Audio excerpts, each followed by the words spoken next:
What if I told you that by May 1st, 2026, the world is going to look fundamentally different? And I'm not talking about some distant apocalyptic scenario. I'm talking about shifts that are already in motion right now, changes in technology, economy, and society that are going to make certain items either incredibly expensive, impossible to find, or absolutely essential for thriving in the new landscape. Today, I'm breaking down 12 specific items you need to acquire before that deadline hits. And if you want more content like this that helps you stay ahead of the curve, hit that subscribe button right now because we dive deep into future-proofing your life on this channel. Let's start with something that might surprise you, a high-quality water filtration system. Now, I'm not talking about those little pitcher filters you get at the grocery store.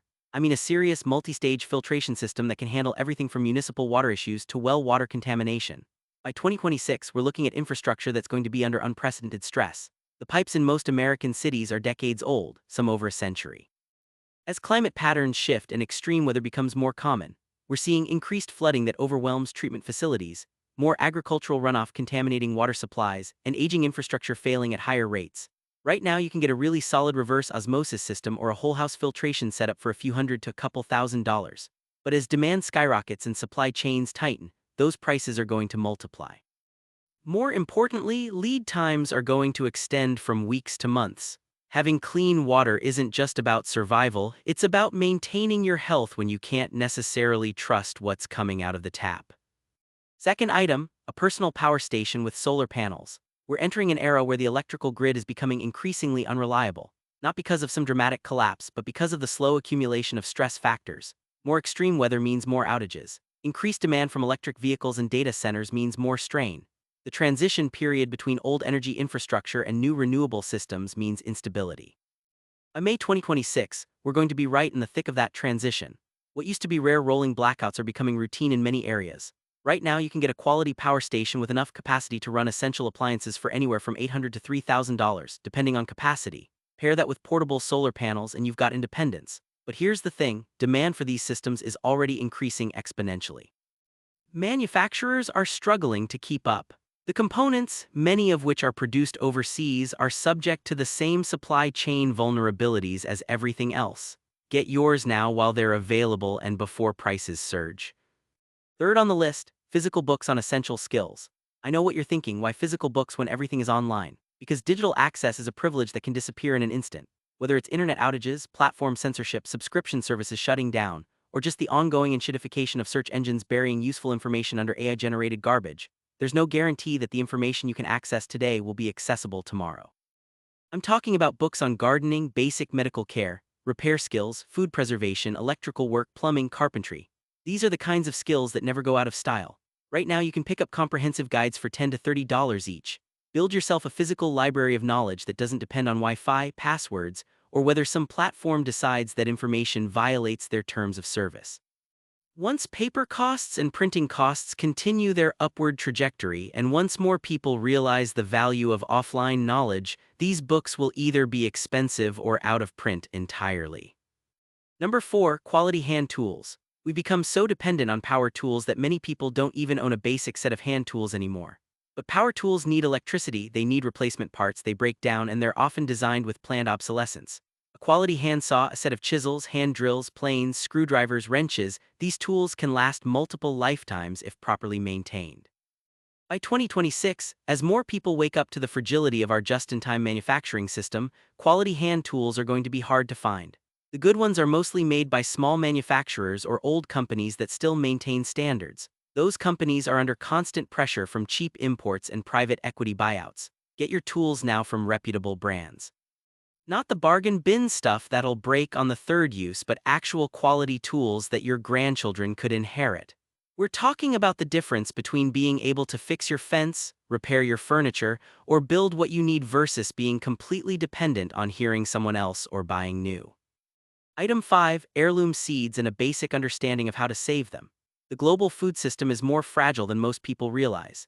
It's dependent on long supply chains, just-in-time delivery, heavy fossil fuel inputs, and increasingly unpredictable weather patterns. By May 2026, food prices are going to be significantly higher than they are now, and certain items are going to be regularly unavailable. Growing even a portion of your own food isn't about going off-grid or becoming a full-time homesteader. It's about resilience and reducing your dependence on a system that's showing cracks. But here's the key, you need heirloom seeds, not hybrid. Heirloom seeds can be saved and replanted year after year. Hybrid seeds, and definitely not those Terminator GMO seeds, don't breed true, meaning you can't save seeds from them for next year. You have to keep buying new ones. Several quality seed companies still sell heirloom varieties, but that market is consolidating. Large agricultural corporations are buying up seed companies and pushing their proprietary varieties. Get a good stock of heirloom seeds for vegetables, herbs, and even grains if you have space. Store them properly in a cool, dry place and they can remain viable for years. More importantly, start practicing now. Learn what grows in your climate, learn how to save seeds, learn the basics of soil health. Number 6. Precious metals, specifically silver. Now, I'm not a financial advisor, so this isn't financial advice, but let's talk about why physical silver makes sense as a hedge by 2026. We're looking at continued currency devaluation across the board.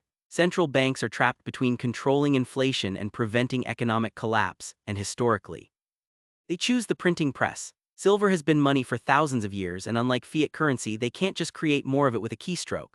But beyond that, silver has massive industrial demand. It's critical for solar panels, electronics, medical applications, and water purification. As the green energy transition accelerates, industrial demand for silver is projected to outstrip mining supply. Right now, silver is still relatively affordable compared to where it's likely headed. The gold to silver ratio is historically out of whack, meaning silver is undervalued compared to gold. And unlike gold, silver is affordable enough that regular people can accumulate it steadily. You're not using it to get rich quick, you're using it as a store of value and a hedge against monetary chaos. Physical silver in your possession, not paper certificates or digital promises, but actual coins or bars that you control. Item 7. A quality first aid kit and the training to use it. By 2026, healthcare is going to be even more expensive and less accessible than it is now. Emergency rooms are already overwhelmed. Primary care doctors are burning out and leaving the profession. Medical debt is crushing families.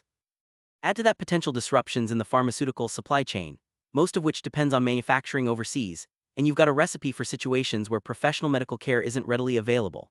I'm not saying you can replace doctors, but having a comprehensive first aid kit and actual training in how to use it can be the difference between a manageable situation and a catastrophe.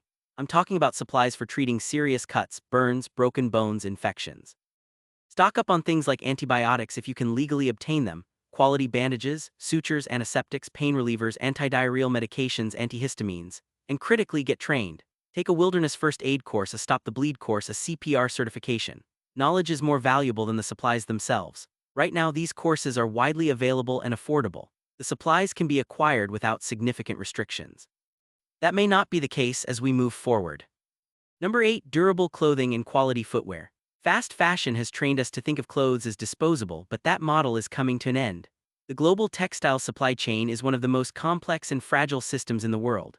Most clothing is manufactured overseas, shipped thousands of miles, and sold at artificially low prices that don't reflect the true cost of production. As shipping costs rise, as labor costs in manufacturing countries increase, and as various geopolitical tensions disrupt trade, clothing prices are going to spike. By 2026, the cheap t-shirts and jeans you can grab for $10 or $20 are going to be significantly more expensive or made of such poor quality that they fall apart immediately. Invest now in durable, well-made clothing.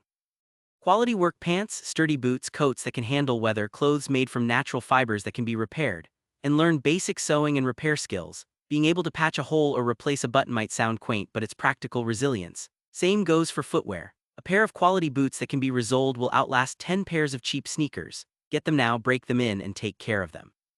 Item 9. Offline entertainment and education for kids. If you have children, think about how dependent they are on screens and internet connectivity for entertainment and learning.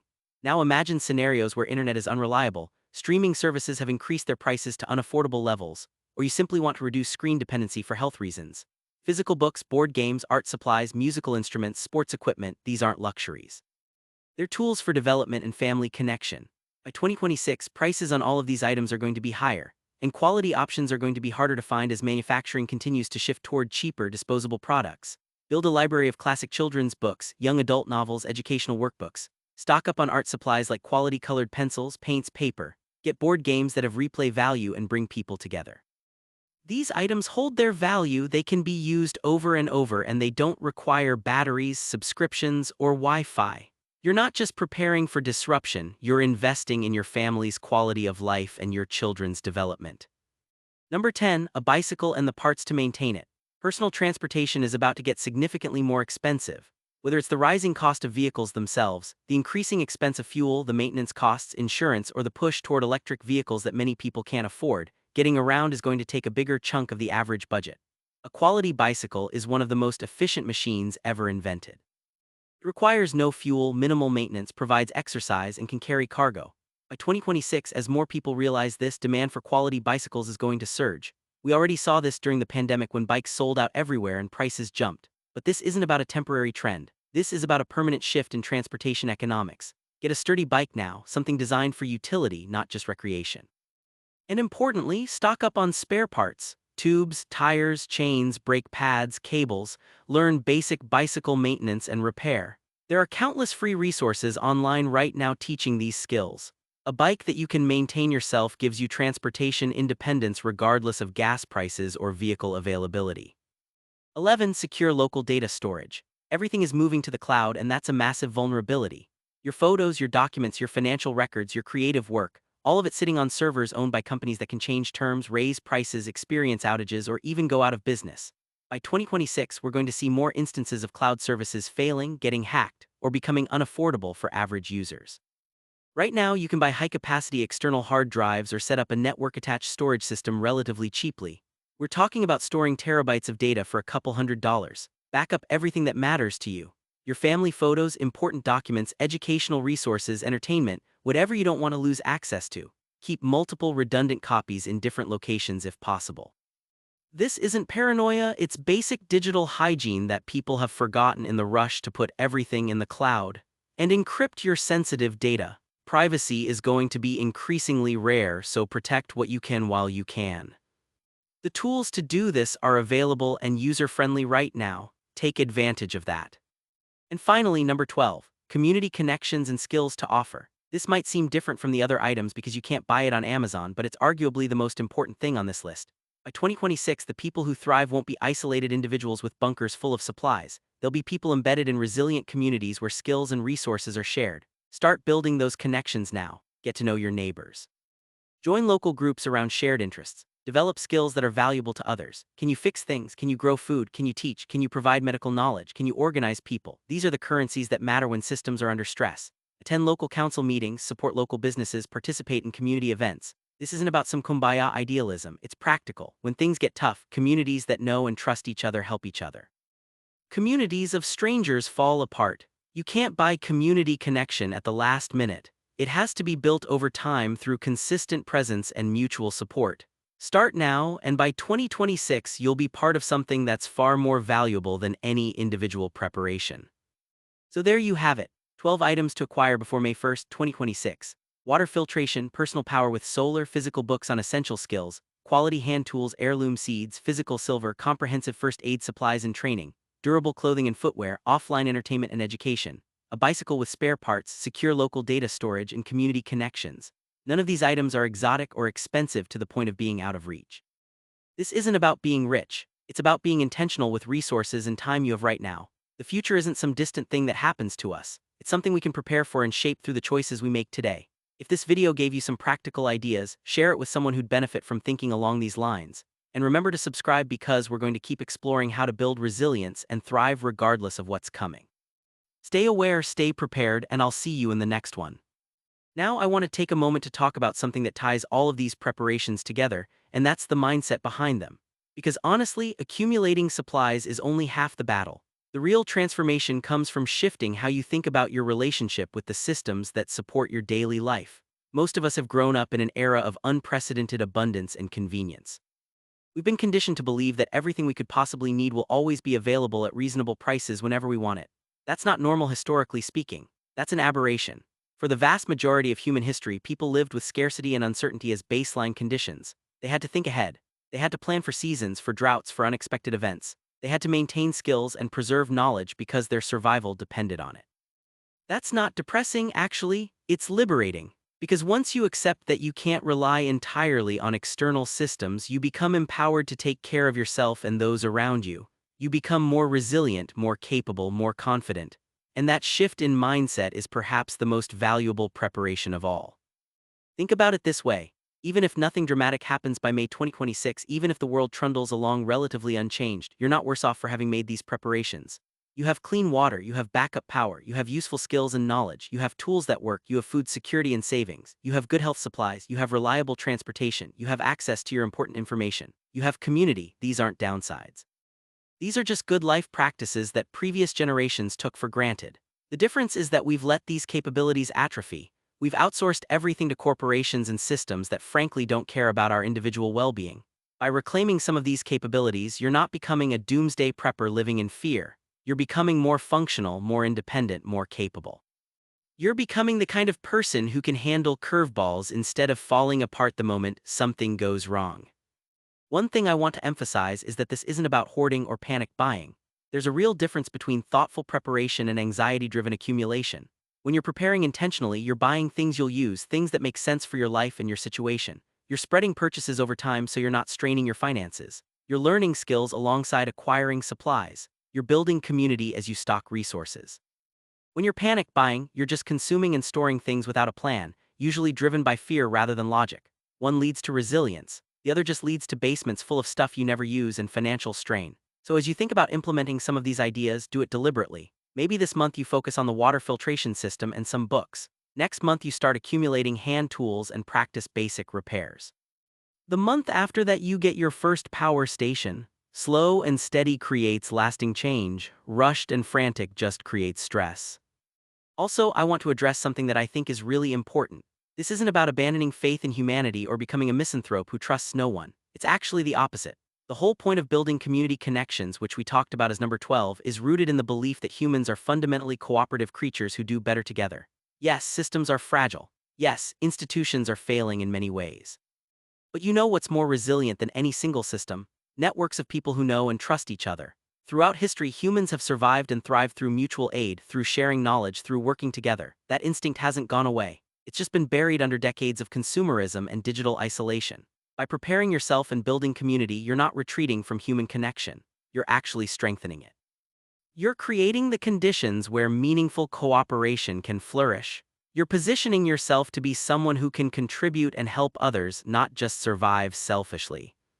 Let's also talk about how these preparations intersect and create compounding benefits. For example, when you get quality hand tools and learn how to use them, you become someone who can maintain your bicycle, repair your clothing, build raised garden beds for your heirloom seeds, and help neighbors with their projects. That skill set opens up opportunities for reciprocal support. When you stock physical books, you're not just preserving information for yourself. You're creating a library that others can borrow from and learn from. When you build relationships with neighbors, those connections become the network through which you find out about local food sources, trading opportunities, skill shares, and community projects. Everything interconnects. The sum becomes greater than the parts. This is how genuine resilience works. It's not just individual preparedness, it's a web of preparedness and mutual support. I also want to acknowledge that not everyone is in the same financial situation. Some people reading this might have the resources to acquire all 12 of these items relatively quickly. Others might need to prioritize and spread things out over a longer period. That's completely okay. The point isn't to achieve some perfect level of preparedness by May 2026. The point is to be moving in the right direction. Maybe for you right now, the priority is water filtration and basic first aid supplies because those directly impact health. Maybe it's heirloom seeds and learning to garden because you have the space and the interest. Maybe it's books and hand tools because that's what fits your budget. Meet yourself where you are, do what makes sense for your life. There's no one-size-fits-all answer here. What matters is that you're being intentional, that you're moving toward greater self-reliance, and that you're building capabilities and community connections. One more thing that's worth mentioning is that this perspective, this focus on preparation and resilience, it's spreading. You're not alone in thinking this way. More and more people are waking up to the fragility of the systems they depend on. They're asking the same questions you're asking. What if things change? What if I can't count on things being the way they are? What if I needed to take care of myself and my family without external support? This isn't a fringe perspective anymore. It's becoming mainstream because the evidence is undeniable. Supply chains are fragile, prices are rising, quality is declining, access is becoming less reliable. The people who are preparing now are actually just paying attention to reality. So as you do this work, remember that you're part of a larger shift. You're helping normalize the idea that individuals should have agency over their own resilience. You're part of a cultural reckoning with overdependence on broken systems. Finally, I want to leave you with this thought. The future isn't predetermined. We're not locked into a specific outcome by May 2026 or any other date. What the future looks like depends on millions of individual choices made by millions of people. When you choose to prepare, to learn, to build community, to develop skills, and preserve knowledge, you're contributing to a future that's more resilient and more hopeful. You're not predicting doom. You're creating conditions where you can thrive regardless of what happens. You're taking responsibility for yourself and those around you. You're participating in something genuinely important, and that matters more than you might realize. So take these ideas seriously, not in a way that creates anxiety or fear, but in a way that creates empowerment and peace of mind. Do the work, build the skills, acquire the tools, strengthen your community. And go forward into whatever comes next knowing that you've done your part to prepare. That's worth something real.